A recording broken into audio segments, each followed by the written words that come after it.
guys, so today I am filming an interesting video, I guess I'll put it that way.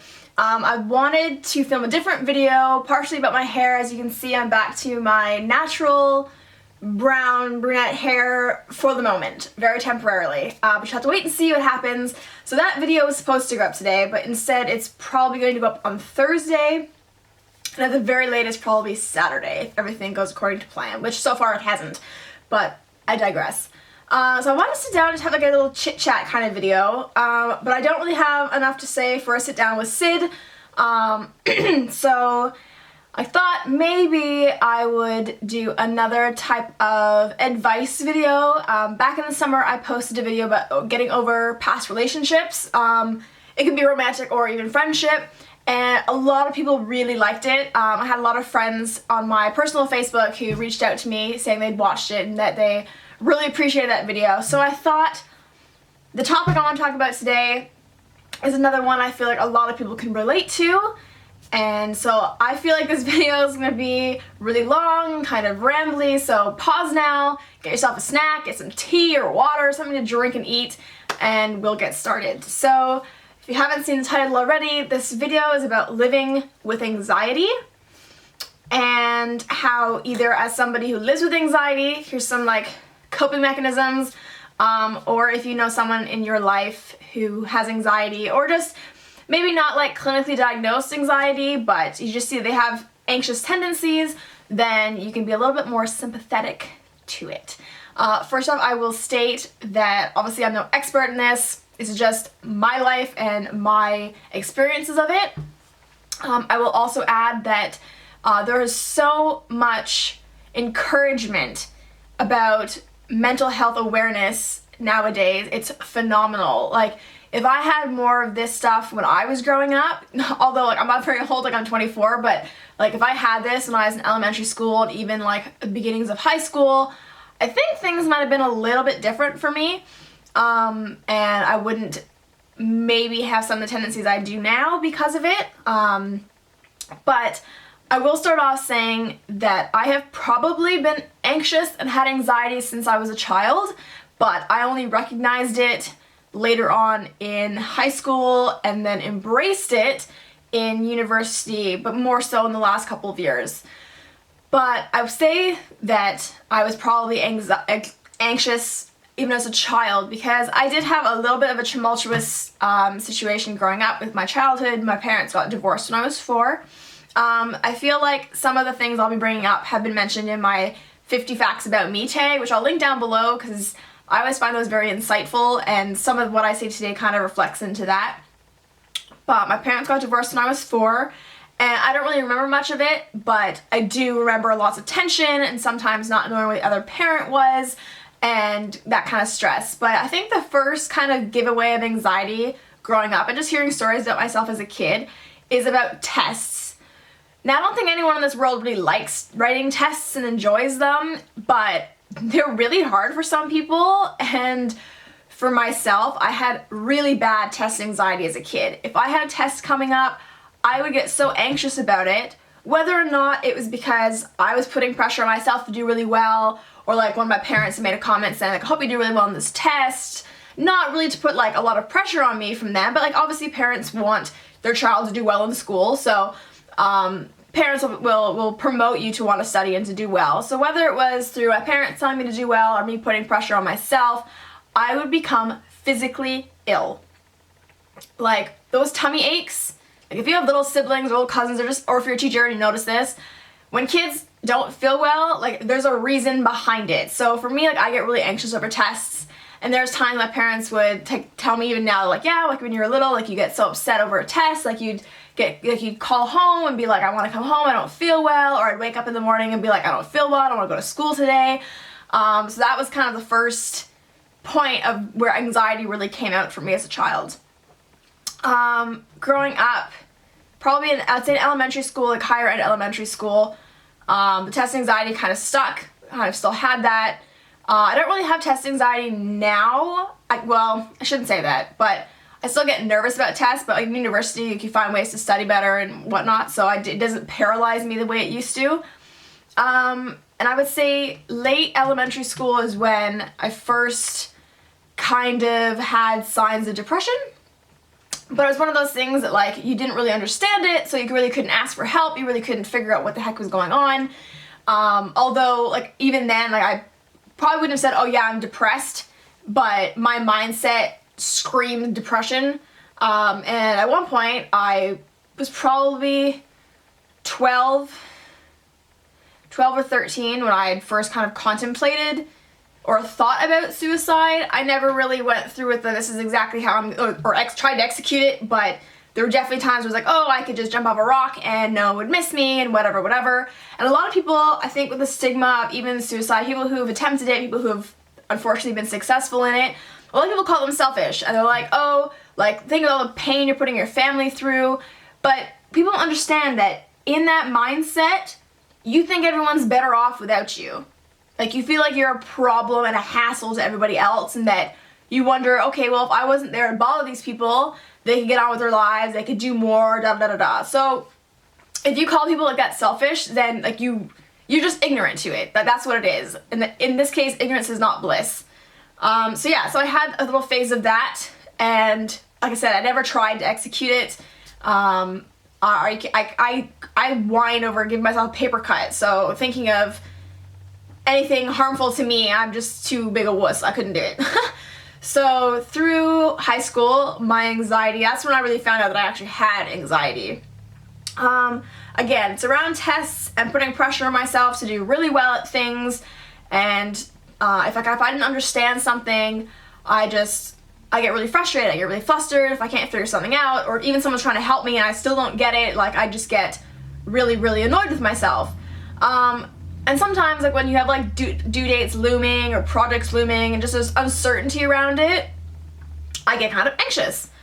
So I don't remember off the top of my head what caused this one night, but one night, my anxiety was so bad over something, which to this day I can't even tell you what it was that set me off, but I couldn't breathe. I was actually rushed to hospital. I went through 2 tanks of oxygen, and then finally got to go see the doctor, and he told me that I had an inflamed sternum.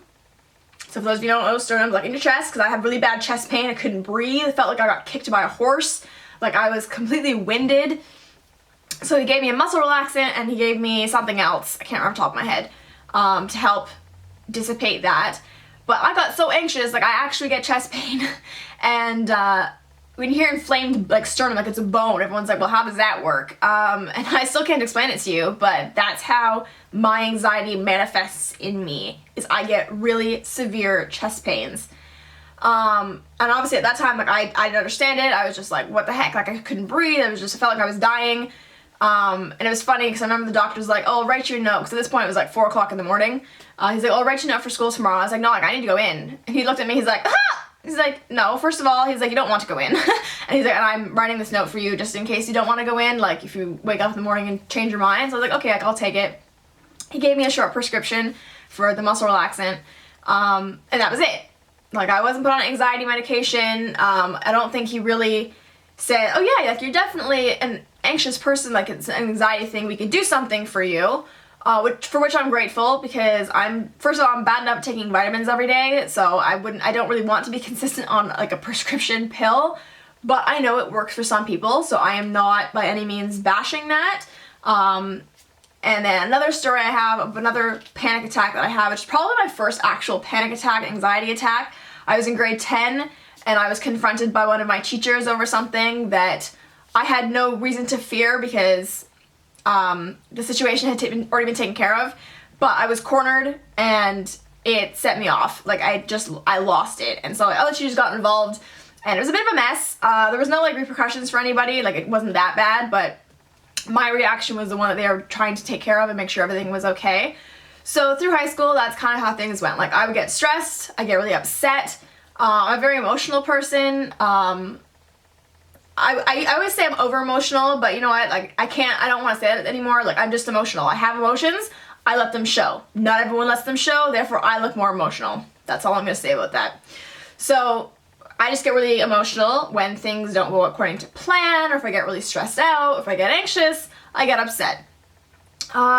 Through university, probably because of being a frosh leader and really finding out there was help for things, I was a bit more comfortable in acknowledging what it is I go through. I am an overthinker. That does not help with my anxiety.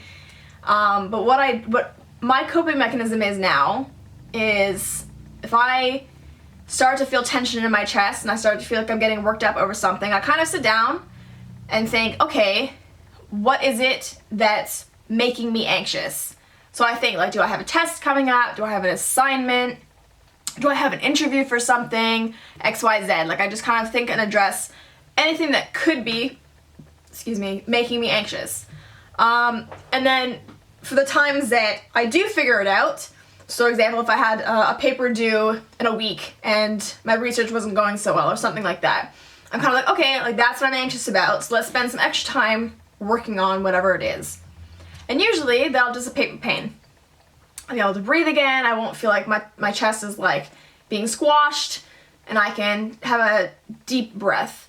Because when I'm anxious, I can't breathe properly. Like, I actually have a very constricted, like, chest. And so, like, it's really hard for me. And then what's worse is there's times where I can't really address what's making me anxious, or unfortunately it's a multitude of things and maybe there's nothing I can do about it, or there's just so much to do. I get anxious over the fact that I have to tackle so much.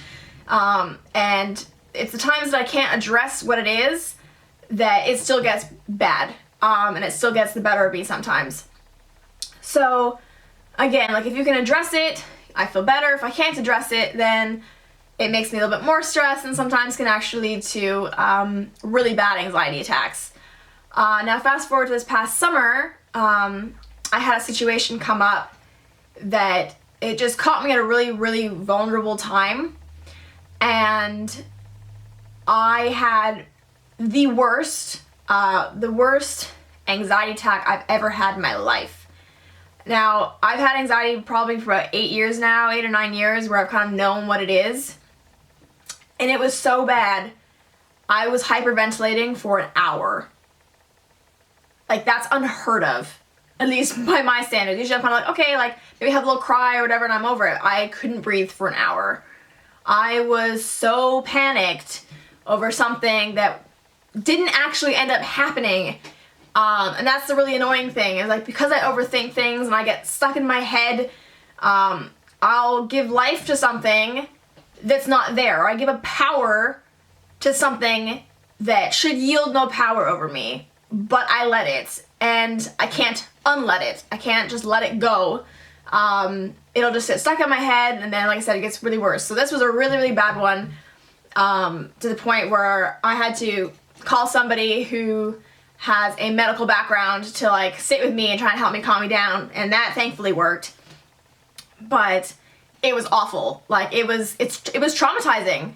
Like, it was not fun. And I was scared to reach out to anybody, because everybody that I could reach out to was not in the position to come and help me.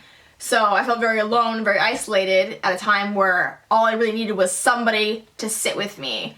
And that's another thing with anxiety, is, like, there are times where we want to be really close to people, and times where people want to, like, we want to back up and have some space, but I'm somebody that no matter how much space I need, mentally, I physically need somebody with me. Like, I just feel better. I don't have to say anything to them, they don't have to say anything to me, but if I can, like, cuddle up with somebody, or give them a hug, or have them hug me, like, that embrace just makes you realize that you really aren't alone, and that there are people who want to help you.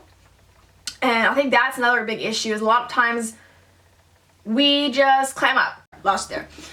I'm notorious for bottling things up, because part of me really doesn't like to bother other people with my problems. Like, I'm somebody people always comes to like share their problems, or like get my 2 cents on something. I love doing that. I'm a people person. I love to help others.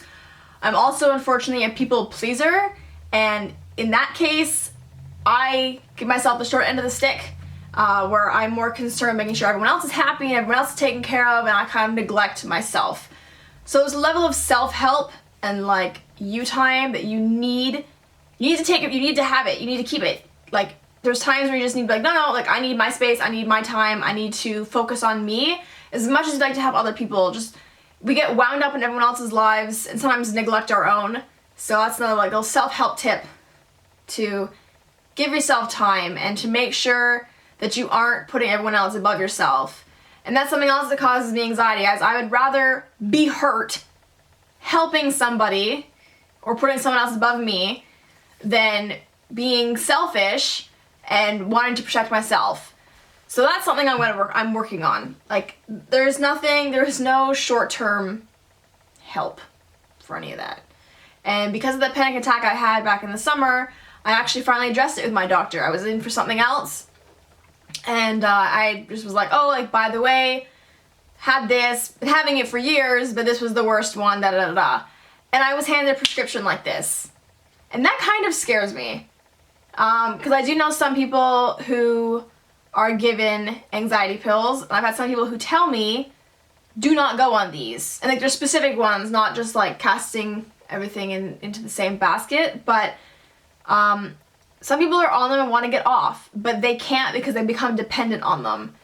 So for me, he said, like my doctor had said to me that this specific pill, he's like, if you feel an anxiety attack coming on and like you don't have time to like address it and kind of sit, chill out and whatever, he's like, you can take one of these. And like it was a prescription for half pills, so I wouldn't have a full dose.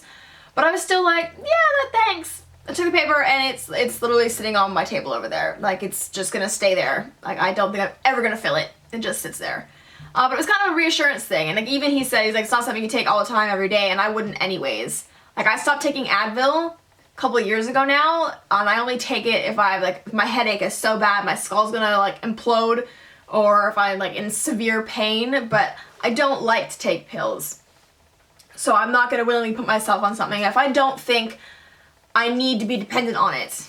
But again, anxiety medication can be super helpful for some people, or like antidepressants if it's going just through depression and stuff like that. So I'm not bumming them. Like if you need them and like you've worked out pros and cons, then to each their own. I just find for me, I don't need them, and hopefully I don't really ever need to have them.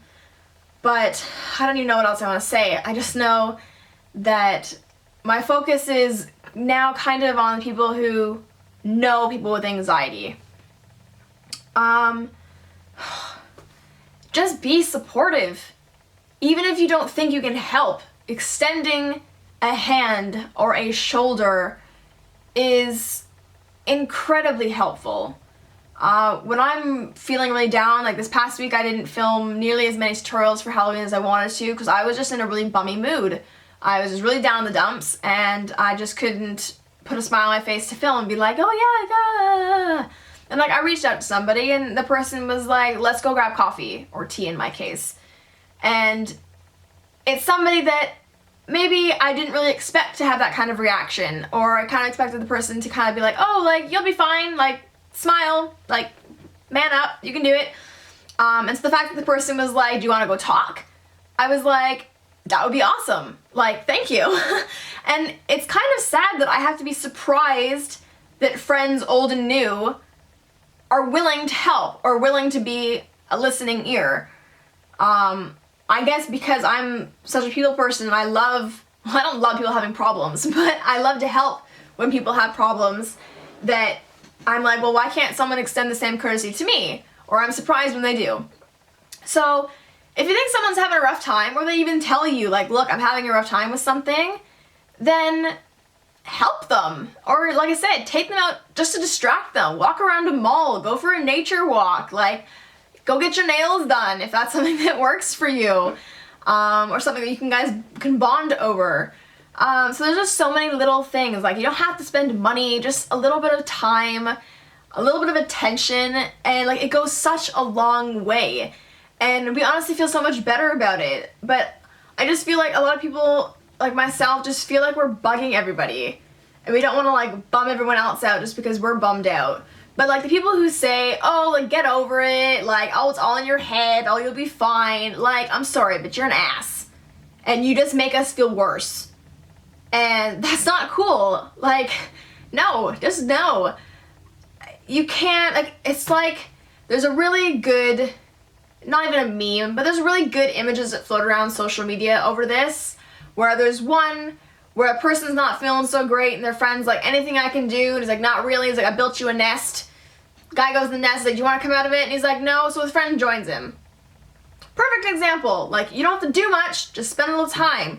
Or there's the one where it's like, if mental illness was addressed the same way physical illness is in the workplace or in life, you wouldn't be telling someone who's depressed, oh, just get over it. Oh, you'll be fine. Oh, just smile. Oh, you're just having a bad day. No! Like, it's just so frustrating that I have to feel ashamed or shy about sharing one of my issues that follows me everywhere. Like, when people say, oh, don't overthink things. If I could stop myself from overthinking things, I wouldn't have the problem of being an overthinker. I can't shut it off. It is in my head. It is how I am wired. If I could end it, I would. And I would have done it years ago. But I can't, so I have to go on with it. Sometimes I tell myself to man up. Okay, I'm like, you know what, like, you're being stupid, get over it, move on. But, like, I'm the one saying it. So it's different. And that's kind of like a line I used in my moving on video. Don't tell someone to move on unless they tell themselves to move on. Like, it's not okay for you to say it, but we can say it to ourselves because we're the one that's going through it. So anyone who tells somebody to man up, hulk up, get over it, you are an ass. And I'm sorry, but that's just what it is. Whew, getting a little venti there, but that's just how I feel. And I am sick of apologizing for how I feel sometimes.